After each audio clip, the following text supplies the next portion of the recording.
고대 그리스의 철학자 데모크리토스가요, 모든 철학자들 가운데 최초로 원자라는 개념을 설명을 하기 시작했습니다.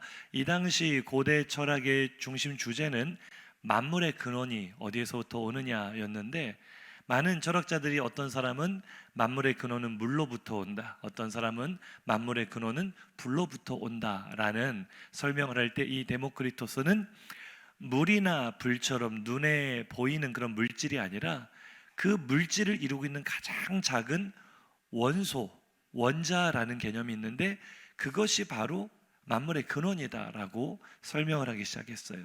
굉장히 그 고대 사람으로서 오늘날 현대 과학까지 영향을 끼친 철학자거든요. 굉장한 통찰력을 가지고 있었는데, 문제는 이 사람이 이 물질적인 것만 원자의 개념으로 설명한 것이 아니라 눈에 보이지 않는 비물질, 사람의 정신이나 영혼까지도 이 원자의 개념으로 다 설명을 하기 시작한 거예요. 그래서 모든 만물에 존재하는 것들은 원자의 결합에 의해 이루어진다. 이 자연은 기계적으로 움직이는 하나의 유기체인데, 사람의 존재란 무엇인가? 정해진, 기계처럼 정해진 이 자연 법칙 속에, 정해진 질서 속에 순응하며 존재하다가 그냥 사라져버리는 존재다. 이렇게 인간의 존재를 해석을 했어요. 이것이 후대에 유물론에 영향을 끼쳤고, 또 기계적 결정론, 그러니까 쉽게 말하면 우리가 오늘 이야기하는 운명론이라는 것이 여기서부터 출발이 된 생각입니다. 사람의 가치를 이미 결정된 운명대로 흘러가는 것이다. 운명론이라는 게 그런 거잖아요. 태어날 때부터 정해진 운명이 있기 때문에 우리가 아무리 노력을 해도 그 미래는, 결과는 바꿀 수가 없다. 이런 말을 들으면 우리는 거부감이 듭니다. 아니, 그런 게 어디 있어? 정해진 운명이 어디 있어? 우리가 노력하면 얼마든지 바꿀 수 있지. 우린 이렇게 받아들이는데요, 의외로 굉장히 많은 사람들이 겉으로는 거부감을 표시하면서도 실제로는 무의식적으로 이 운명론을 받아들이는 분들이 많아요. 벌써 연말입니다. 이제 많은 분들이 신년 운세를 점치기 위하여 점집을 알아보고 있는 시점입니다. 한번 인사하시죠. 그대 이야기는 아니겠죠. 이 웃을 일이 아닌 게요, 이 기독교인 가운데 거의 50% 가까이가 점집에 가본 경험이 있다는 통계조사가 있어요. 남 얘기가 아닐 수 있습니다. 한번 인사하시죠. 신년 운세 치려고 하셨습니까? 안 하셨습니까? 한번 물어보세요. 이 신년 운세가 뭡니까? 자신의 사주에 따라 이미 정해진 운세가 있다라는 거예요. 그것을 알아보자라는 거예요. 그래서 이 운명론이라는 것을 우리가 조금 더 자주 쓰는 편한 표현으로 하자면 팔자입니다. 팔자라는 말이 어디서 왔어요? 팔자는 사주팔자의 줄임말인데, 이 사주라는 것은 인생을 집에 비유를 해요.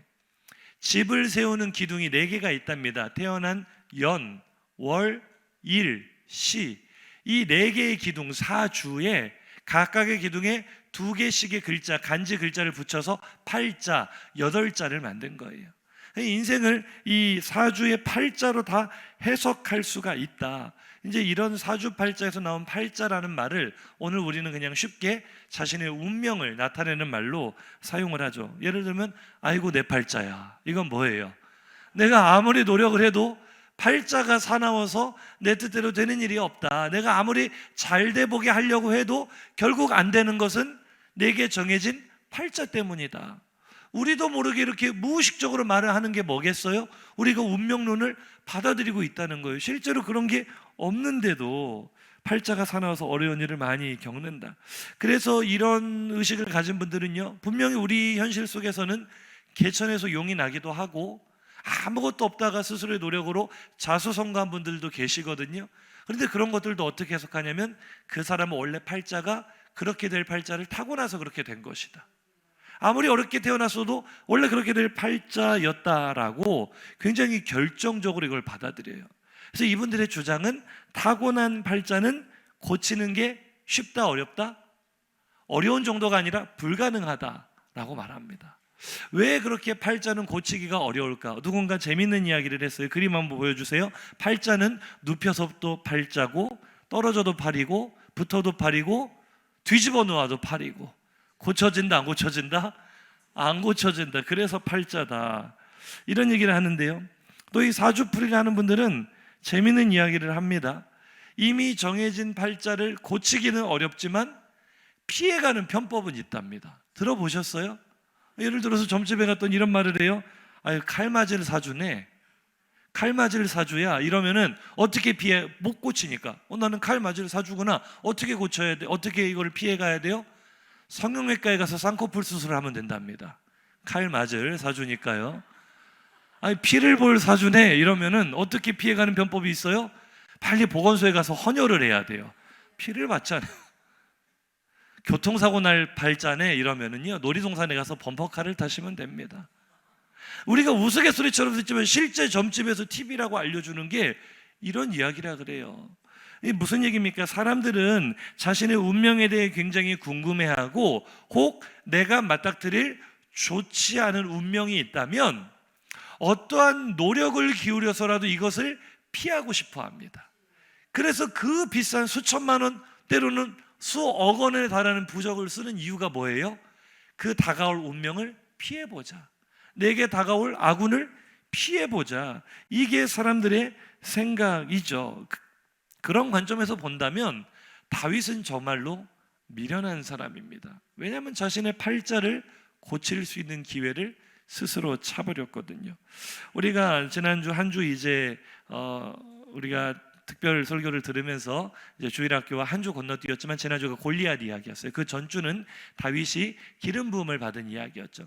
다윗의 인생이요, 사무엘을 통해 기름 부음을 받은 뒤로부터 극적으로 반전이 되기 시작합니다. 베들레헴 골짜기에 양을 치던 목동이었던 다윗이 골리앗이 하나님의 군대를 모욕하는 것을 듣고 돌멩이 하나 들고 물맷돌 들고 전쟁에 나가서 골리앗을 쓰러뜨리는 놀라운 기적을 체험을 하죠. 이때부터 사울의 눈에 든 다윗이 관직을 얻었고, 하는 일마다 잘하자 초고속으로 승진을 해서 얼마 전까지 목동이었던 그 사람이 이스라엘 군대의 총사령관 자리까지 올라갔어요.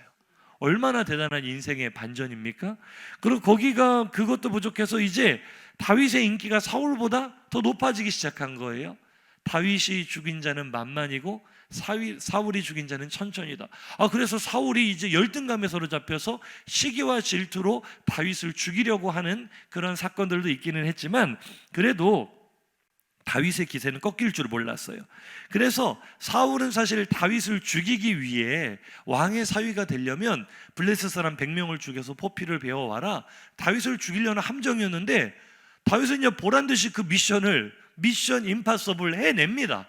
200명을 죽여가지고 진짜로 왕의 사위가 돼버려요. 사울은 다윗을 죽이려고 하다가 졸지에 자기 사위로 맞이하게 돼버린 거예요. 그러니 이 평민으로 올라갈 수 있는 최고의 자리까지 올라간 왕의 사위가 됐으니 더 이상 구할 게 뭐가 있겠어요. 다윗은 입지전적인 인물이었습니다. 그러나 다윗의 성공 신화는 딱 여기까지였죠. 이때부터 사울은 적극적으로 또 공개적으로 다윗을 잡아 죽이려고 합니다. 그래서 다윗은 왕궁에서 쫓겨났을 뿐만 아니라 졸지에 도망자 신세가 되어서 무려 10여 년 동안을 광야에 도피하는 생활을 하게 되죠. 오늘 죽을지 내일 죽을지 모르는 불안에 떠는 그런 위치까지 한순간에 밑바닥으로 다시 떨어진 것입니다. 이때 사람들은 팔자 이야기를 합니다. 다윗은 어차피 안 될 팔자였어. 제 노력으로 개천에서 용인 안 되시 꽤 높은 자리까지 올라갔지만 결국 팔자가 사나워서 다윗은 그렇게 될 수밖에 없었어. 사람들은 이렇게 생각을 해요. 자, 그런 관점에서 보자면 다윗은 팔자를 고칠 기회가 분명히 있었습니다. 이제 사울이 이잡듯이 온 이스라엘을 뒤지며 다윗이 숨어 있는 곳을 찾아다니는데, 하루는 찾다가 이 사울이 화장실이 급해진 거예요. 그래서 이 굴 속에 들어가서 일을 해결하려고, 성경에 발을 가린다라는 표현이 나오는데 그게 용변을 본다라는 완곡한 표현이거든요. 뒷일을 보려고 이 굴 속에 들어갔는데 하필이면 그 굴 깊은 곳에 다윗과 그의 신복들이 숨어 있었어요. 그러니까 사울이 들어오자 이 사람들이 얼마나 놀랬겠어요. 우리 이제 죽었구나 했는데 사울은 그 속에 사람이 있는 것은 생각도 못하고 등을 돌리고 용변을 보기 시작하는 거예요. 이게 지금 더러운 게 아니라 다윗의 입장에서는 이것은 세상 사람들의 말로 하늘이 주신 기회입니다. 완전히 자기를 죽이려는 원수가 무방비 상태로 자기에게 등을 보이게 있는데 단칼에 이 사울을 죽이기만 한다면 자신의 이 도피 생활이 끝날 뿐만 아니라 다시 한번 극적인 반전으로 사울이 죽고 나면 다음 왕은 다윗이거든요. 다윗의 인기가 상당했습니다. 사울만 제거해 버릴 수만 있다면 다윗의 인생이 펼 수 있는데 사실 왕을 어떻게 죽이겠어요? 호위 병력이 그렇게 많은데. 그런데 자기 혼자 자기가 숨어 있는 데로 걸어 들어와서 등을 보이고 이렇게 볼일을 보고 있으니 얼마나 기회입니까? 이때 대부분의 사람의 생각은 같습니다. 이건 하나님이 주신 기회다. 틀림없이 주신 기회니까 죽여야 된다. 사무엘상 24장 4절에 자 뭐라고 합니까? 주변에 있는 사람들이 시작. 다윗의 사람들이 이르되 보소서 여호와께서 당신에게 이르시기를 내가 원수를 내 손에 넘기리니 내 생각이 좋은 대로 그에게 행하라 하시더니 이것이 그 날이니이다. 하나님이 당신의 원수를 당신 마음대로 하라고 이미 말씀하지 않으셨습니까? 그런데 성경 어디를 찾아봐도 이런 말씀은 나오지 않아요. 네 원수를 네가 하고 싶은 대로 원수 갚아라 그런 말씀 안 나오고요. 도리어 성경은요 원수를 네가 직접 손대지 말고 하나님의 손에 맡겨라라고 하죠. 로마서 12장 19절 보면 내 사랑하는 자들아 너희가 친히 원수를 갚지 말고 하나님의 진노하심에 맡기라. 기록되었으되 원수 갚는 것이 내게 있으니 내가 갚으리라고 주께서 말씀하시니라. 그런데 우리는 상황에 따라 이 하나님의 뜻을 제멋대로 해석을 합니다.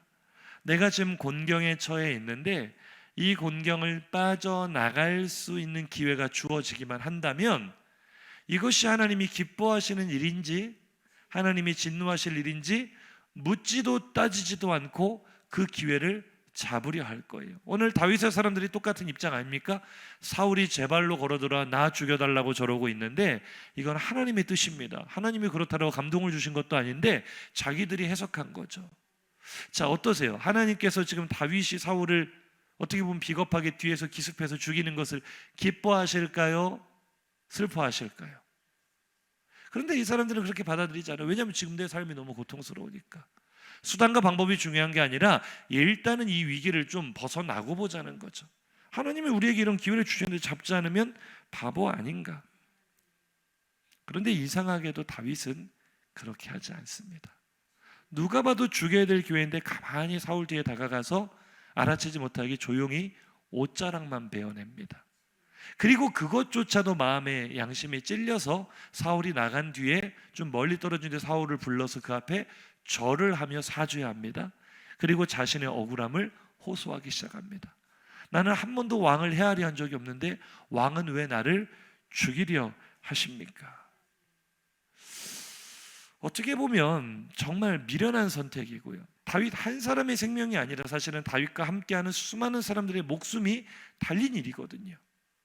자신이 옳다고 그냥 쉽게 행동할 수 있는 것이 아니라 다윗의 이 어리석은 행동의 결과가 어떻게 돌아오게 될지 모든 사람이 다 알고 있었어요. 적을 죽일 기회를 놓치면 그 다음은 역습입니다. 다윗은 지금 이 선택으로 말미암아 그의 운명이 더욱 분명해진 거예요. 다윗의 자비는 이제 곧 자기와 또 자신의 추종자들을 모두 다 몰살시킬 칼로 되돌아올 것입니다. 다윗도 어쩌면 그것을 알고 있었어요. 사울이 여기서 감동해서 나를 놓아주고 이제 나를 죽이지 않을 것이다. 사울의 성품을 누구보다 잘 아는 다윗이 그렇게 순진하게 믿었을 리는 없죠. 누가 봐도 지금 사울을 죽이는 것이 맞습니다. 그러나 다윗은 죽이지 않으면 내가 어떻게 될 거라는 걸 잘 알면서도 지금 사울을 제거하지 않으면 그 후환이 어떻게 다가올 것이라는 그 운명을 알고 있으면서도 그것을 그냥 받아들이는 듯한 제스처를 취하는 거예요. 다윗은 운명론자였을까? 어차피 내게 주어진 운명은 바뀔 수 없다. 그렇게 체념했기 때문일까?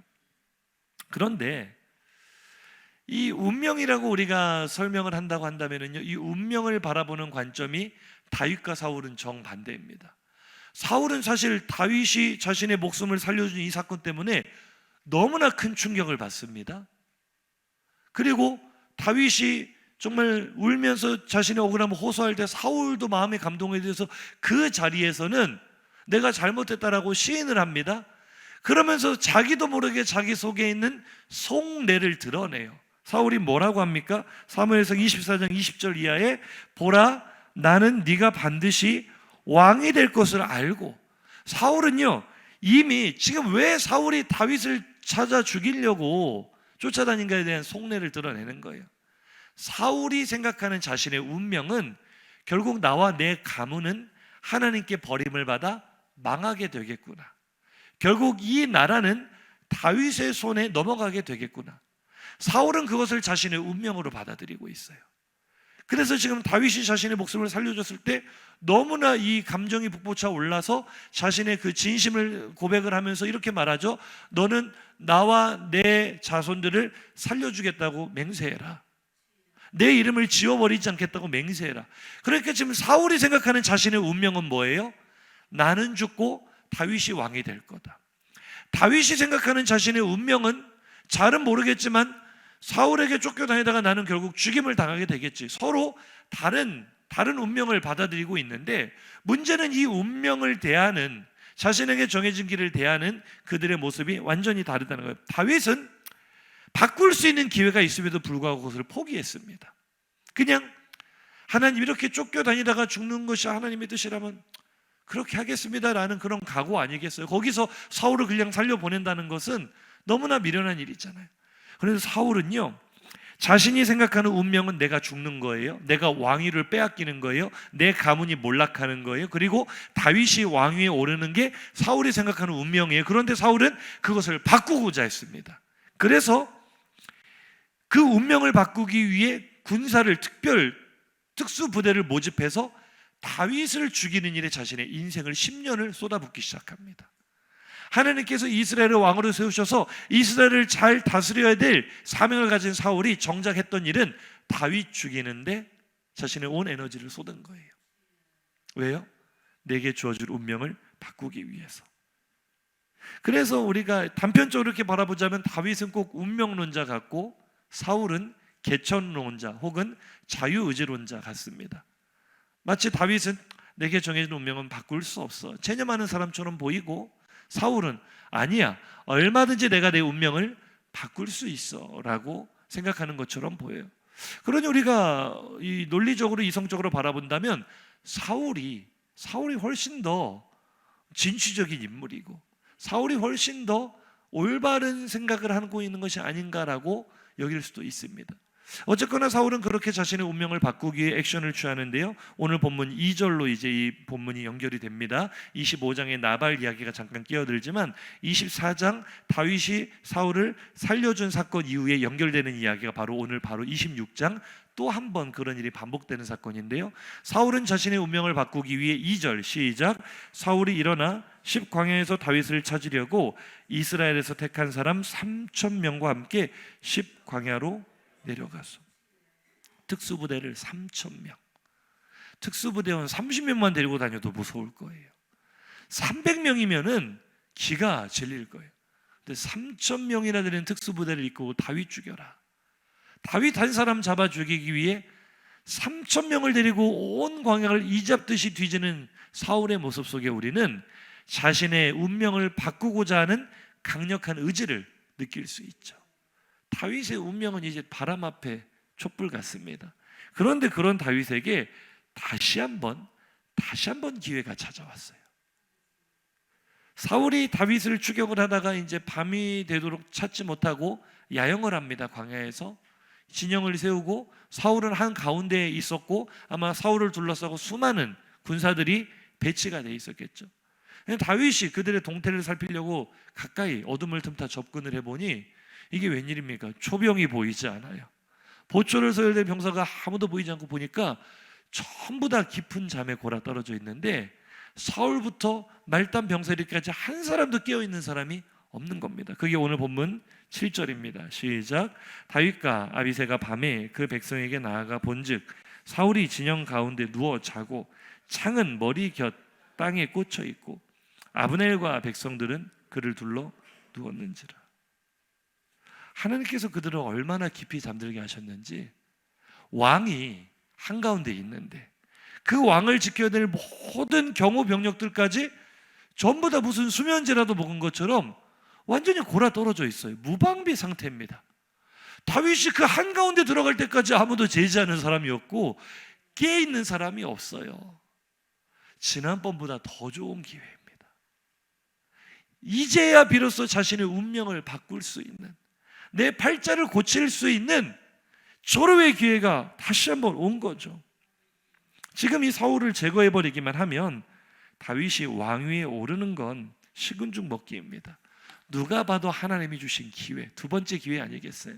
그래서 다윗의 부관으로 따라가는 아비새가 이렇게 말합니다. 8절 시작. 아비새가 다윗에게 이르되 하나님이 오늘 당신의 원수를 당신의 손에 넘기셨나이다. 그러므로 청하오니 내가 창으로 그를 찔러서 단번에 땅에 꽂게 하소서. 내가 그를 두 번 찌를 것이 없으리이다 하니. 아비새의 말처럼 다윗의 말 한마디면 모든 운명이 바뀔 수 있습니다. 이제 고생 끝 행복 시작입니다. 더 이상 사울의 이 나를 죽이겠다는 3,000명을 이끌고 다니는 이 공포로부터 해방될 수 있는 순간이 드디어 눈앞에 왔습니다. 그냥 다윗 자기가 죽일 것도 아니고 아비새한테 그래 네가 처리해. 아비새는 자신만만하면 내가 두 번 찌를 필요도 없이 단창에 이 사울의 목을 쳐버리겠습니다. 다윗이 눈 감고 못 이긴 척하면은 자신의 운명이 바뀌는 거예요. 내일부터 이스라엘 왕이 되는 것은 따놓은 당상입니다. 누가 이걸 거절할 수 있겠어요? 야, 내가 지난번에 한번 거절했는데도 또다시 나에게 이런 기회를 주신다는 건 하나님이 내게 주시는 선물이겠구나. 누구나 그렇게 생각할 수 있지 않겠어요? 그러나 다윗은 오늘 우리들의 운명을 바꿉시다 라고 말하는 아비새의 말에 이렇게 대답합니다. 뭐라고요? 기카면 쿠데타야. 서울의 봄 보신 분들이 별로 없으시는군요. 서울의 봄이라는 영화가 지금 굉장히 인기인데요, 이 우리나라 박정희 대통령 시해 후에 바로 직후에 일어났던 12.12 사태, 우리나라가 어떻게 민주화로 바로 가지 못하고 다시 군부 독재가 이어지게 되었는가에 대한 역사적 이야기를 담고 있는 영화죠. 뭐 역사 자체가 스포일러이기 때문에 뭐 영화 내용 자체에 대해서는 이제 뭐 다 아는 내용이니까요. 이 전 씨가 이 군대에서 굉장히 높고 유력한 보직을 차지하고 있었기 때문에 사실은 일본 언론이 박정희 대통령이 시해당한 바로 직후 다음 날 일본의 마이니치 신문은 전두환을 주목해야 된다라고, 아무도 그걸 못 보고 있었는데 다 사람들은 육군 참모총장이나 전두환보다 높은 사람들이 많았기 때문에 누가 정권을 잡을 것인가 나름대로 생각을 하고 있었는데 일본은 바로 다음 날 보안사령관이 엄청난 실권을 주고 있기 때문에 그를 조심해야 된다. 그 정도로 나는 새도 떨어뜨릴 만큼의 권세를 가지고 있었습니다. 그런데 워낙에 사조직이 이 군 조직 안에 방대하게 펼쳐져 있고 위협적인 세력이었기 때문에 전두환의 상관들은 이 사람을 견제를 해서 멀리 좀 보내려고 하죠. 강원도 제일 오지로 최전방으로 전출시키려는 계획을 가지고 있었을 때 전두환이 이대로 내가 밀려나면 여기서 끝이다. 나는 여기서 끝나는 운명이다. 어떻게 내 운명을 바꿀 수 있을까라고 고민하다가 이제 계획을 세웁니다. 자신과 함께하는 사람들, 동지들을 모아놓고 우리가 지금 이 위기를 타개할 수 있는 방법은 군 인사권을 가지고 있는 참모총장을 구속하는 것이다. 별 2개짜리가 별 4개짜리를 잡겠다는 거예요. 그러니 아무리 그와 뜻을 같이 하려고 해도 같이 하는 장군들이 기가 질려버리죠. 그래서 거기 함께하는 장군이 영화 속에서 말하는 대사가 바로 이거예요. 신장로님이 해주셔야 좀 이게 살 것 같은데, 기카면 쿠데타야. 그렇게 하는 건 반역이야, 반역. 너 죽고 싶어서 그래? 이거 잘못되면 우리 다 죽어. 그냥 네가 엎드려서 잘못했다고 빌면 되지. 밀려나기 싫어서 별 4개짜리를 잡는다는 게 얼마나 무모한 일이야. 여기서 군사 충돌이 일어나고 내전이라도 일어나면 어떡해? 쿠데타야. 이때 전 씨가 자리를 박차고 일어나면 기왕이면 혁명이라는 멋진 단어를 좀 쓰십시오라고 사람들을 설득하지 않습니까? 사람들은 이런 모습에 열광을 합니다. 뭐 그분의 이 행적이 잘했다는 것이 아니라 자신 앞에 닥친 운명을 그냥 순수히 받아들이는 것이 아니라 혁명적인 마인드를 가지고 한번 뒤집어 엎어보자, 한번 내가 개척해보자, 이런 모습들을 누구나 꿈꾸는 그런 모습입니다. 아비새처럼 혁명적인 삶을 꿈꾸는 거죠. 기회만 주어진다면, 뒤집어 엎을 수 있는 기회만 있다면 나의 이 구질구질하고 힘들고 고통스러운 삶을 한번 바꿔보고 싶다, 누구든 그런 생각을 가지고 있는 거예요. 그런데 다윗은 그 자리에서 킥하면 쿠데타야, 안 돼, 또 주저하고 있어요. 아비새가 답답하겠어요, 안 답답하겠어요? 아니 지금 이 양반이 자기 혼자 죽는 게 아니라 지금 내 목숨도 달린 문제예요. 사울 여기서 또 살려보내면 이제는 틀림없이 우리가 다 죽어요. 3천 명이 우리 죽이겠다고 지금 저렇게 이잡듯이 돌아다니는데 누가 살아남겠습니까? 지금 여기서 사울만 쳐내버리면 끝나요. 상황이 끝나버린다고요. 아비새가 얼마나 답답했는지 성경에는 안 써있지만 제가 보니까 분명히 그랬을 것 같아요. 아니 형님, 지금 쿠데타가 그러면 우리가 쿠데타를 일으켜서라도 살아야지, 다 죽자는 겁니까? 쿠데타가 뭐 저것도 왕이라고 쿠데타를 두려워합니까? 자기가 지난번에도 살려줬을 때 다시는 죽이지 않겠다 약속하더니 자기 말도 못 지키는 저런 왕이 두려워서 쿠데타를 못합니까? 아비새가 막 그렇게 답답해서 다윗을 설득하지 않았겠어요? 그런데도 다윗은요, 고개를 가로저으며 말합니다. 나는 사울이 두려운 게 아니야. 나는 사울이 두려워서 그 쿠데타를 해서는 안 된다고 말하는 게 아니야. 내가 두려워하는 것은 하나님이야. 하나님의 손으로 세우신 왕을 내가 죽이는 건 하나님에 대한 쿠데타야. 나는 그렇게 할 수 없다. 다윗의 말 한번 들어볼까요? 사무엘상 26장 9절 11절 시작. 다윗이 아비새에게 이르되 죽이지 말라. 누구든지 손을 들어 여호와의 기름 부음 받은 자를 치면 죄가 없겠느냐 하고, 내가 손을 들어 여호와의 기름 부음 받은 자를 치는 것은 여호와께서 금하시나니 너는 그의 머리 곁에 있는 창과 물병만 가지고 가자. 나는 쿠데타 할 수 없어. 하나님이 세우신 권위를 내 손으로 뒤집을 수 없어. 아무리 내 삶이 고통스러워도, 이 일을 통해 내가 죽는다 할지라도 그것이 하나님께서 내게 정하신 길이라면, 우리는 운명이란 말을 쓰지 않죠. 그것이 하나님께 내게 정하신 하나님의 섭리라면 받아들여야지 어쩌겠어. 죽는 것이 두려워서, 고난이 싫어서 내가 하나님이 세우신 법칙과 질서를 무너뜨리고 뒤집어 엎는다면 지금 당장은 내가 편할 수 있겠지만 그것은 결국 하나님께 반역하는 거야. 나는 그렇게 할 수 없어. 많은 사람은 지금 자신이 처한 상황이나 팔자를 못마땅해 합니다. 언제까지 이렇게 구질구질하게 살아야 될까? 나도 좀 멋지게 한번 살아보고 싶은데. 그래서 저 전시처럼 기회만 주어진다면, 능력만 있다면 한번 뒤집어 엎어보자, 이런 마음을 누구나 먹는 거예요. 나도 한번 멋지게, 멋들어지게 인생 한번 살아보고 싶다.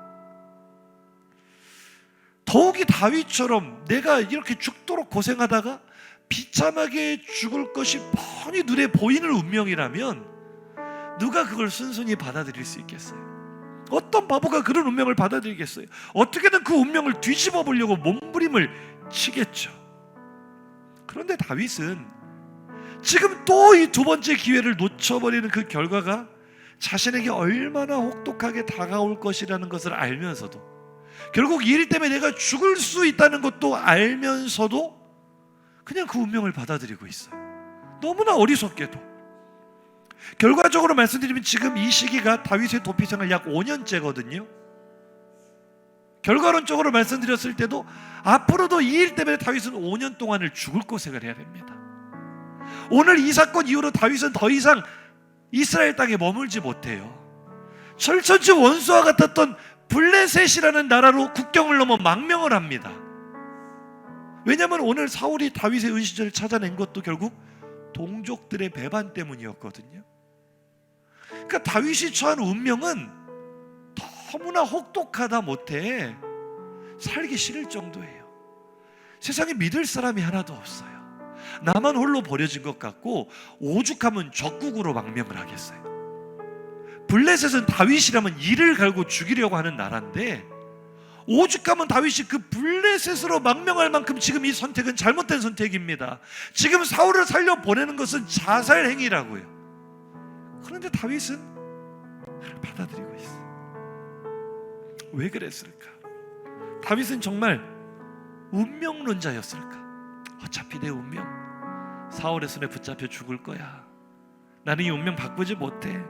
내가 노력한다고 뭐가 달라지겠어? 그렇게 체념하고 받아들인 것일까? 아닙니다. 다윗은 운명론자가 아닙니다. 자신에게 어떤 정해진 운명, 나는 비참하게 끝날 운명이다, 그걸 믿었기 때문이 아닙니다. 다윗이 믿은 것은 오직 내 인생을 주관하시는 하나님의 섭리였습니다. 지금 내가 처한 상황이 아무리 봐도 납득이 되지 않아요. 하나님, 내가 뭘 그렇게 잘못했습니까? 내가 왜 이렇게 3,000명이나 되는 사람에게 쫓겨다니며 하루살이 같은 인생으로 파리 목숨을 이렇게 불안에 떨며 살아야 될 만큼 내가 잘못한 게 무엇이 있습니까? 다윗도 따지고 싶었겠죠. 다윗이 쓴 시편 가운데 많은 시편이 이 시기에 쓰여집니다. 얼마나 고통스러운 그 절규가 다윗의 시편 가운데 담겨 있습니까? 하나님, 어찌하여 나를 버리십니까? 어찌하여 나를 이렇게 버려두십니까? 그런데 왜 그 운명을 바꿀 수 있는 기회를 스스로 버리냐고요. 그럼에도 불구하고 하나님의 주권을 믿기 때문입니다. 하나님의 주권을 인정하기 때문에 나를 깊은 고난에 두신 하나님이라 할지라도 내 생명까지도 그분의 손에 올려드릴 수 있는 거예요. 어떤 운명이든 오라는 거예요. 하나님의 주권을 믿기 때문에. 다윗의 노래입니다.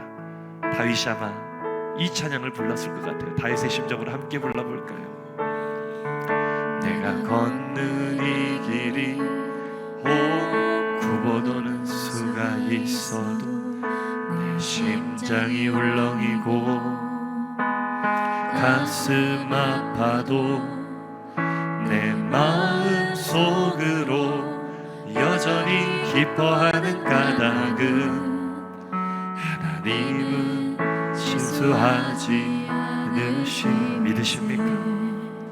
내가 세운 게 우리 인생이요, 내가 세운 계획이 빗나갈지 모르며 희망 덧없이 쓰러질 수 있지만 그럼에도 불구하고 나 여전히 인도하시는 주님을 신뢰하는 까닭은 주께서 내가 가야 할 길을 잘 아심일세. 아멘. 어두운 밤 어둠이 깊어 날이 다시는 밝지 않을 것 같아. 우리 인생이 그럴 때가 있죠. 끝나지 않는 고통들이 있습니다. 내 신앙 부여잡고 주님께 모든 것 맡기리니 하나님을 내가 믿음일세. 믿음이 무엇입니까? 지금은 내가 볼 수 없는 건 너무 많아서 너무 멀리 가물가물 우리 함께 고백할까요? 운명이여 오라 나 두려워 아니하리 만사를 주님께 내어 맡기려면 차츰차츰 안개는 걷히고 하나님 주신 빛이 뚜렷이 보이리라. 가는 길이 온통 어둡게만 보여도 하나님은 실수하지 않으신다네. 할렐루야.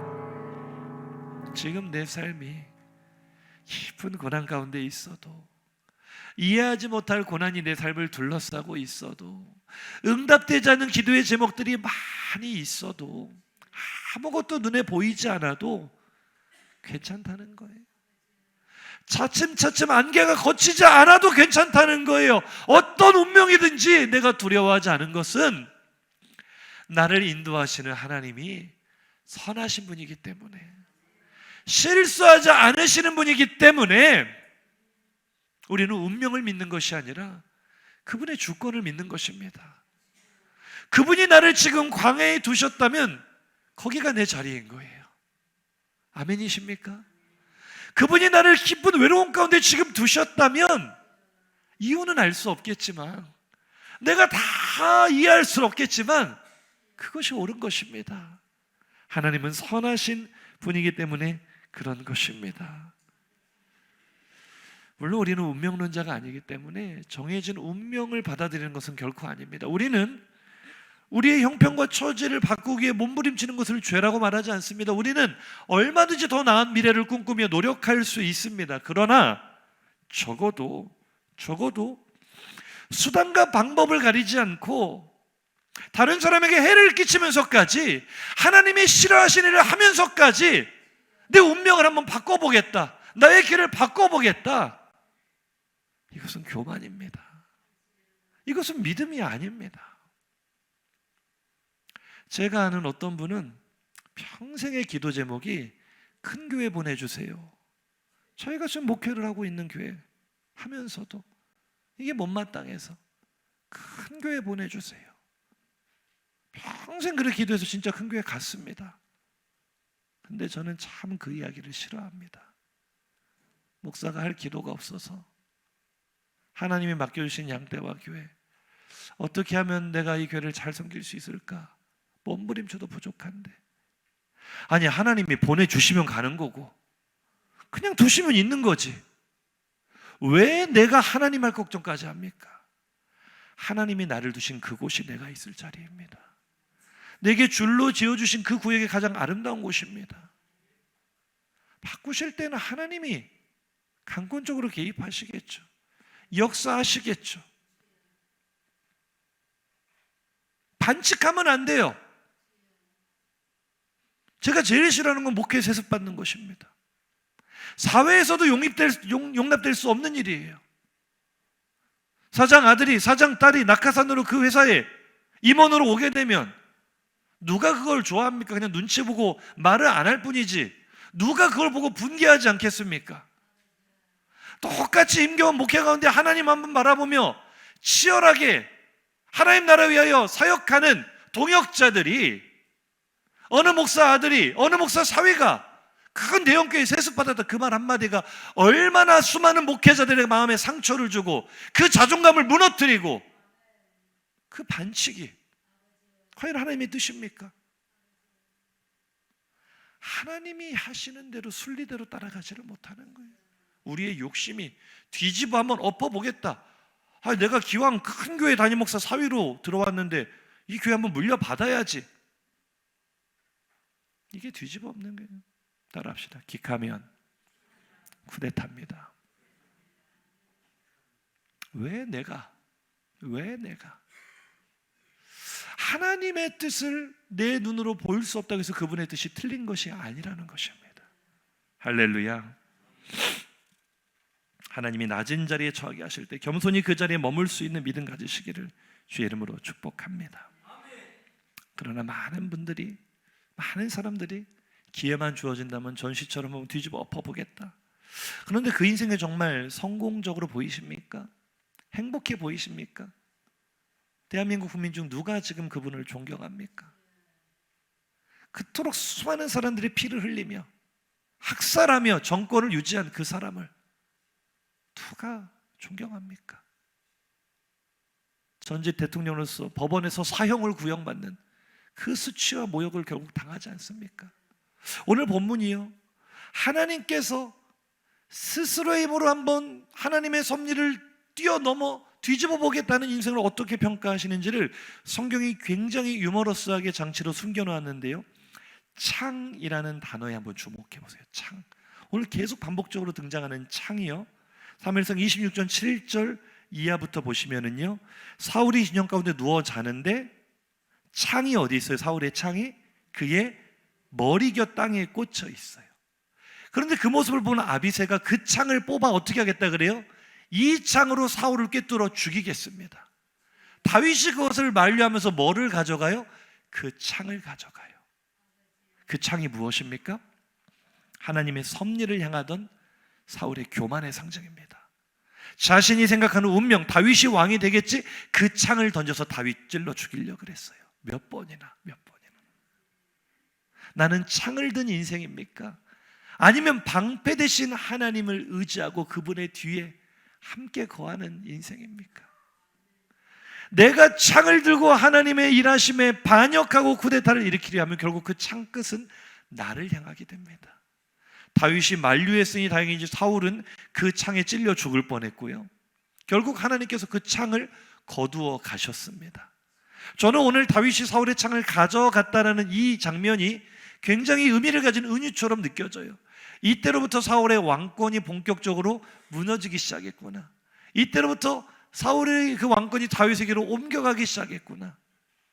다윗은 상징적인 행동으로 그 창을 가져간 것이겠지만 우리는 그렇습니다. 내게 주어진 환경이 못마땅해서 어떻게든 이거를 바꿔보고자 발버둥 치는 때 수단과 방법을 가리지 않고 하나님이 기뻐하시지 않는 방법인데도 불구하고 내가 더 잘 될 수만 있다면, 내가 이 고난을 벗어날 수만 있다면 그렇게 한번 해보고자 몸부림치고 계십니까? 한 번 더 인사하시죠. 기카면 쿠데타입니다. 연말입니다. 목사님, 저 이 사람하고는 도저히 사용 못하겠어요. 저 옮겨주세요. 목사님, 저 여기서는 도저히 아무것도 못하겠어요. 하나님께서 나를 좀 껄끄러운 관계 가운데 두신 사람이 있다면 그것이 옳습니다. 아멘. 또 안 하시죠? 그것이 하나님의 섭리입니다. 내 마음대로 뭐를 바꿔보려고 나 편한 자로 한번 해보겠다고 한 번 더 인사하시죠. 기카면 쿠데타입니다. 지금 나는 하나님을 향해 어떤 쿠데타를 꿈꾸고 있습니까? 지금의 불만족스러운 처지와 상황을 뒤집어 엎고자 여전히 하나님께 기도하는 것이 아니라 지난주 들었던 말씀처럼 씨름하고 계시진 않습니까? 내 뜻대로 하나님 한번 움직여 보고자 내가 쿠데타를 준비하고 있는 것은 아닙니까? 원래 오늘 설교의 제목은 운명론이었어요. 운명론. 사람들은 정해진 운명대로 다 간다고 말하는 것을 운명론이라고 생각하지만 저는 성경적으로 운명론을 재정립할 필요가 있다라는 생각을 말씀 묵상하며 해봤습니다. 운명이라는 단어가 우리에게 주는 부정적인 뉘앙스가 있지만 운명의 사전적 정의는 그렇습니다. 한번 보여주시겠어요? 옮길 운자에 목숨 명자를 씁니다. 내 생명을 누가 이끌어 가시는가에 대한 이야기가 운명이라는 단어예요. 이 사용되는 용례가 이미 뭐 정해진 미래처럼 이렇게 딱 우리에게 굳어진 인식이 있어서 운명이라는 단어가 우리에게 좀 부정적인 뉘앙스를 주지만 본래의 뜻을 따지자면 누가 내 삶을 이끌어 가는가? 나의 생각이, 나의 뜻이, 나의 지혜가 내 삶을 이끌어 가는가? 세상 사람들은 그렇게 생각합니다. 그러나 우리는 믿습니다. 보이지 않지만 하나님의 손길이 나를 이끌어가고 계십니다. 하나님의 섭리가 내 생명을, 내 목숨을 이끌어가고 계신 줄로 믿습니다. 우리가 아무리 노력한다고 내 인생이 내 뜻대로 되던가요? 아닙니다. 하나님의 손길이 나를 이끌어 가시는 거예요. 하나님의 손이 나를 두신 그곳에 겸손히 머무른 것이 바르게 가는 것인 줄로 믿습니다. 말씀을 줄여 마치겠습니다. 우리는 내일 일을 알지 못하죠. 그저 선하신 하나님의 손길을 신뢰하며 하루하루 살아갈 뿐입니다. 한 해가 다 지나도록 해결되지 않는 공고한 문제가 있으십니까? 응답되지 않는 기도가 있으십니까? 하나님 이 환경을 왜 빨리 바꿔주지 않으시냐며 원망하며 씨름하고 계십니까? 하나님을 향한 창끝을 거두시기 바랍니다. 쿠데타의 시도를 단념하시기 바랍니다. 호시탐탐 쿠데타의 기회를 누리며 하나님과 씨름하는 것이 아니라 하나님과 씨름하지 말고 하나님을 신뢰하시기 바랍니다. 때가 되면 목동을 군사령관으로 세우시고 때가 되면 도망자를 왕으로 세우신 하나님, 내 인생에도 필요하시다면 그렇게 행하실 것입니다. 혹 그리하지 않으실지라도 하나님은 실수하지 않으십니다.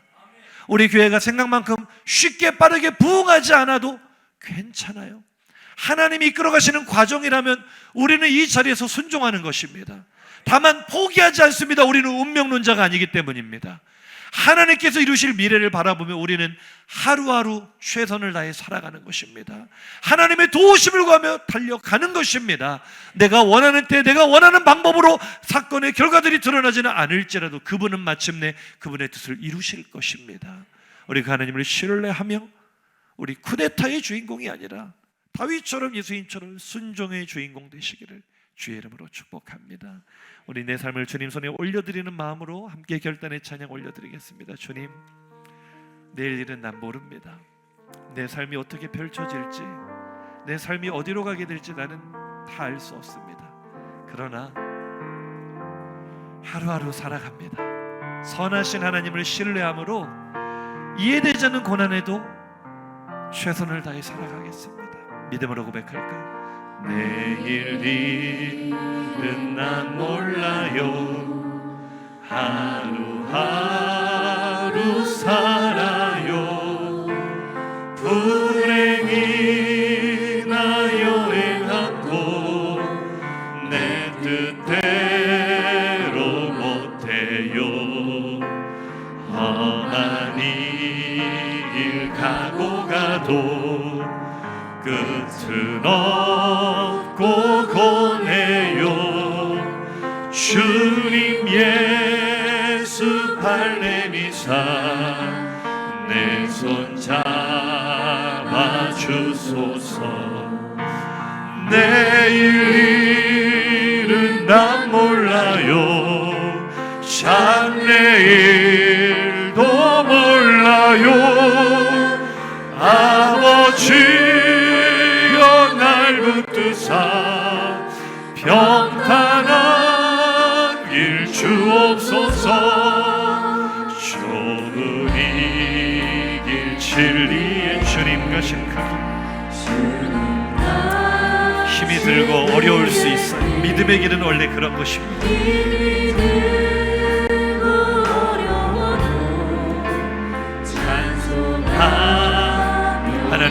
하나님의 뜻을 나에게 늘 들려주세요.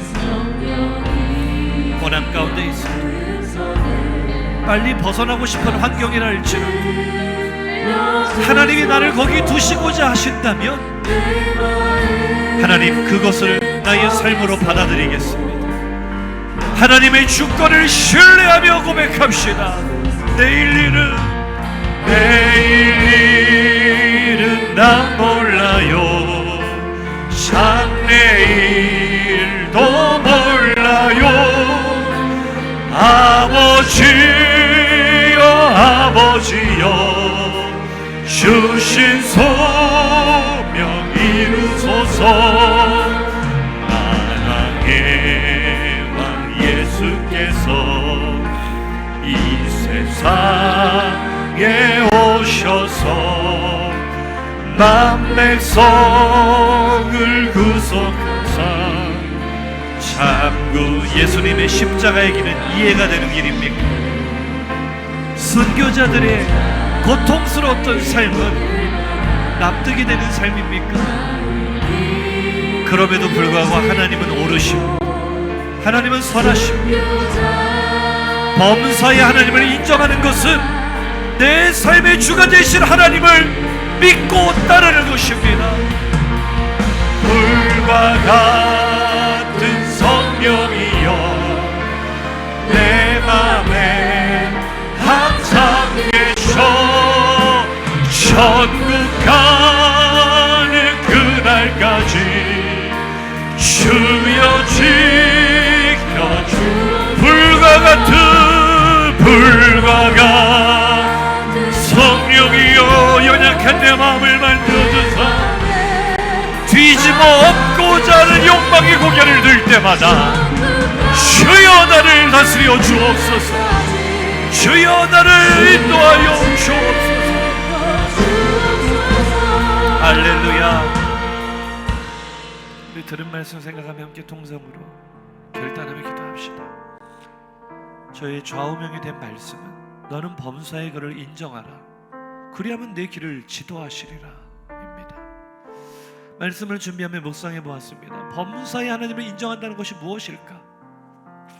매일 찬송하고 기도하고 말씀 보는 게 범사의 하나님을 인정하는 것일까? 그런 종교적인 행위만을 말하는 것은 아니겠죠. 범사, 모든 일에 하나님을 인정한다는 것은 내가 납득이 되지 않아도, 내가 이해가 되지 않아도, 응답되지 않는 기도가 있어도, 내 뜻대로 아무것도 풀리지 않는 엉망진창인 상황이 내 삶에 펼쳐져 있어도 하나님의 주권을 신뢰하는 것입니다. 지금 내가 거하는 이곳이 내 마음에 썩 들지 않고 못마땅한 것이 많다 할지라도 하나님이 나를 거기 두셨다면 그것이 하나님의 선하신 뜻입니다. 나는 그 뜻을 순종함으로 따르겠습니다. 정해준 운명 때문이 아니라 그것이 하나님의 섭리이기 때문임을 믿는 것입니다. 반칙을 쓴다면 얼마든지 뒤집을 수 있겠지만, 편법을 쓴다면 얼마든지 바꿔볼 수 있겠지만, 그것이 하나님에 대한 반역임을 깨닫는 것입니다. 하나님이 나를 낮아지게 하셨다면 낮아지십시오. 하나님이 내 속을 상하게 하셨다면 그 속상함 가운데 하나님의 뜻을 구하십시오. 하나님이 나를 고통스럽게 하셨다면 그 고통 가운데 하나님의 섭리를 발견하십시오. 그것이 믿음입니다. 우리 기도하겠습니다. 그동안 나는 얼마나 많은 반역을 꿈꿔왔습니까? 얼마나 자주 하나님을 향하여 창끝을 세우며 하나님 내 삶을 바꾸어 달라고, 내 환경을 좀 뒤집어 달라고 하나님과 씨름해 왔습니까? 이 시간 기도할 때 하나님, 나의 교만을 내려놓습니다. 나의 불충함과 나의 반역된 마음을 내려놓습니다. 하나님의 하나님 되심을 인정하며 하나님의 주권을 인정하며 내 삶의 모든 순간에 개입하시는 하나님을 신뢰함으로 나아가게 하여 주시옵소서. 주여, 한번 부르짖고 기도합니다. 주여.